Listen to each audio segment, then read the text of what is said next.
யாழ் மறையலை தொலைக்காட்சி நேயர்களுக்கு அன்பு வணக்கம். மீண்டும் ஒரு கேள்வி பதில் நிகழ்ச்சியிலே உங்களை சந்திப்பதில் நாங்கள் மகிழ்ச்சி அடைகின்றோம். இன்றைய நாளில் 168வது கேள்வி பதில் நிகழ்ச்சியிலே உங்களை சந்திக்கின்றோம். கடந்த நிகழ்ச்சிகளுக்கு நீங்கள் வழங்கிய ஒத்துழைப்பிற்கு மகிழ்ச்சியோடு நன்றி கூறுகின்றோம். முதலில் கடந்த வினாவிடை 166ற்கான சரியான விடைகளை உங்களுக்கு அறிய தருகின்றோம். முதலாவது கேள்வி, ஒவ்வொரு மனிதனின் பொறுப்பு எது என்று திருத்தந்தை 14ஆம் லியோ தெரிவித்தார். இதற்குரிய சரியான விடை படைப்பாற்றலை பாதுகாத்தல்.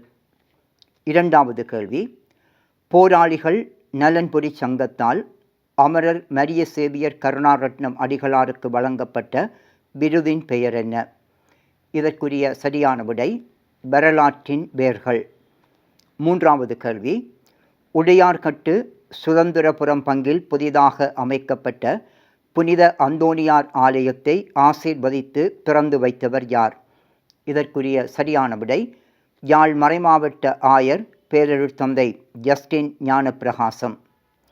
நான்காவது கேள்வி, இராணுவ கட்டுப்பாட்டில் உள்ள யாழ்ப்பாணம் வலிகாமம் வடக்கு பிரதேச காணிகளை விடுவிக்க கோரி இடம்பெற்ற போராட்டம் எங்கே நடைபெற்றது?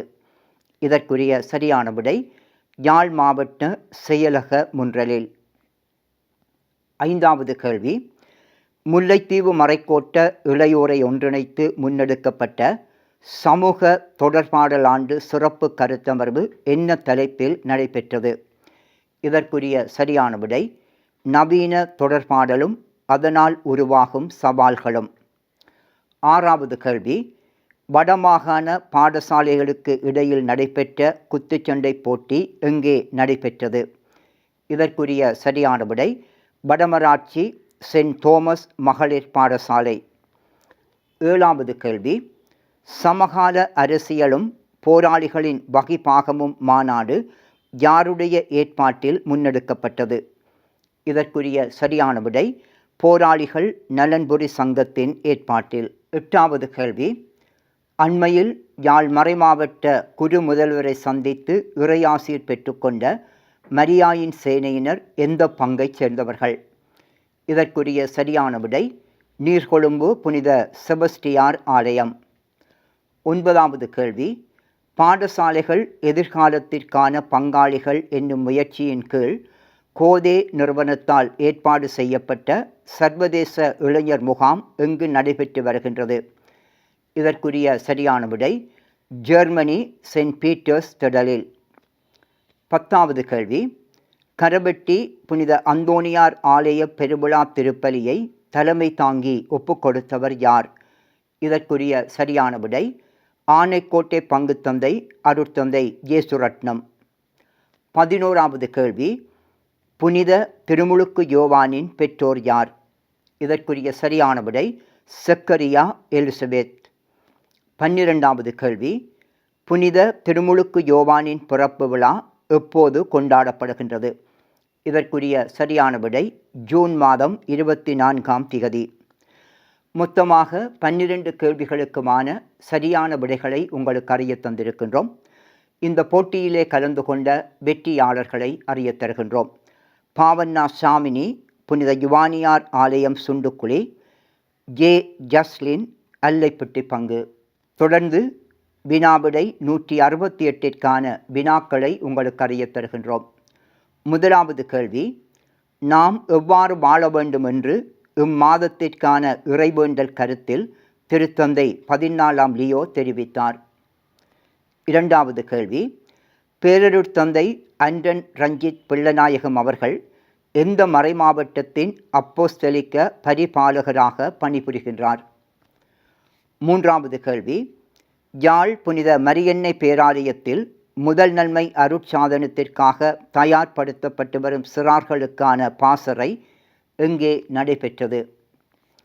நான்காவது கேள்வி, யாழ் மறைமாவட்ட புதிய ஆயர் எப்போது பணிப்பொறுப்பை ஏற்க இருக்கின்றார்? ஐந்தாவது கேள்வி, அருட்தந்தை எயின்ஸ்லி ரொஷான் அடிகளின் குருத்துவ வெள்ளிவிழா நிகழ்வு எங்கே நடைபெற்றது? ஆறாவது கேள்வி, யாழ் திருமறை கலாமன்றத்தால் முன்னெடுக்கப்பட்ட கலைச்சாரல் நிகழ்வில் பிரதம விருந்தினராக கலந்து கொண்டவர் யார்? 7வது கேள்வி, இலங்கை தேசிய பாப்புரை மறைபரப்பு சபைகளுக்கு பொறுப்பான ஆயர் யார்? 8வது கேள்வி, மாலைத்தீவில் நடைபெற்ற உருளைச் சப்பாத்து வேகச் சறுக்கு போட்டியில் எந்த பாடசாலையைச் சேர்ந்த மாணவி பங்கு பற்றி வெண்கலப் பதக்கத்தை பெற்றுக்கொண்டார்? 9வது கேள்வி, பசாபுலான் பிரதேசத்தில் புதிதாக அமைக்கப்பட்ட செபமாலை கன்னியர் சபையின் தலைமை காரியாலயத்தை ஆசீர்வதித்து திறந்து வைத்தவர் யார்? 10வது கேள்வி, பூநகரி புனித அடைக்கல அன்னை ஆலய வளாகத்தில் அமைக்கப்பட்ட முன்பள்ளிக்கான நிதி உதவியை வழங்கிய நிறுவனம் எது? 11வது கேள்வி, ஆடி மாதம் 11ஆம் திகதி விழா கொண்டாடும் புனிதர் யார்? 12வது கேள்வி, யாழ் மறைமாவட்டத்தின் புதிய ஆயர் எத்தனையாம் ஆண்டு பிறந்தவர்? மொத்தமாக 12 கேள்விகள் உங்களுக்கு வழங்கப்பட்டிருக்கின்றது. இந்த கேள்விகளுக்கான விடைகளை எதிர்வரும் புதன்கிழமைக்கு முன் எமக்கு அனுப்பி வையுங்கள். விடைகளை அனுப்ப வேண்டிய வாட்ஸ்அப் செயலி இலக்கத்தை உங்களுக்கு அறிய தருகின்றோம். 074 1626 719. மீண்டும் அடுத்த கேள்வி பதில் நிகழ்ச்சியிலே உங்களை சந்திக்கும் வரை உங்களிடமிருந்து அன்போடும் நன்றியோடும் மகிழ்ச்சியோடும் விடைபெறுகின்றோம். நன்றி, வணக்கம்.